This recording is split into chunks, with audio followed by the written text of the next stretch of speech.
This ED-Ed series is about how to pronounce words with ED endings. In the first part, we talked about how the T sound happens when ED follows a voiceless consonant. In the second part, we talked about the D sound, which happens when ED follows a voiced consonant. And today, ED-Ed will show what happens in the two special cases where ED makes an id sound after ED follows the letters T and D. ED-Ed babysat the id kids yesterday. It was a difficult job, to say the least. T-Id and D-Id are Ed's sister's kids, or his niece and his nephew, if you prefer. Please. They call themselves the id Squad. She asked Ed to help because she had to go out yesterday to see a family therapist. I'm going crazy.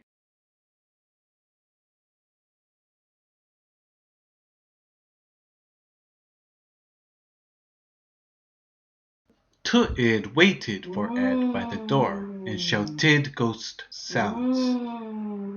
So the house sounded haunted when he came. D-Id surrounded the floor by the entrance with electric traps that were not grounded. You see, though ED-Ed was invited there, he was not wanted by T-Id, and D-Id felt he wasn't needed either. Once ED-Ed was sighted, T-Id was delighted to see he was scared enough that he didn't walk directly to the door, but shifted and drifted to the left where he can see through the window. He couldn't see anything, so he entered to find D-Id sitting at the table. Give me food. D-Id demanded, and he did what was commanded and walked towards the kitchen, but was halted when he stepped on the trap that was electrocuted.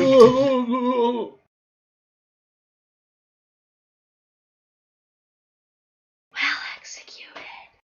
T-Id quietly said as he saluted ED-Ed as he entered into the room. D-Id then chided ED-Ed about being more careful next time. After all, the house was dangerous and haunted. But ED-Ed carried on like he hadn't minded those confounded traps that surrounded the entrance, as if they had planned it. ED-Ed was not at all dissuaded, as he expected to be rejected by the kids, who were extremely guarded. He directed himself to the stove where he prepared some alphabet soup for the kids, who waited to be plated. ED-Ed could easily have put in a drug to have them sedated, but he created a nice meal for them and then acted distracted as he had planned, a sweet revenge that was now to be exacted.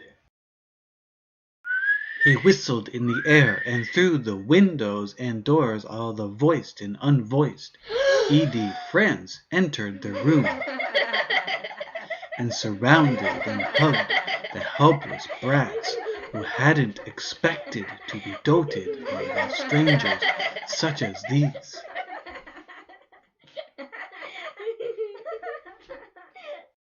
Now, feeling accepted, the kids became more accepting and proceeded to, for the rest of the day, act very grateful and kind.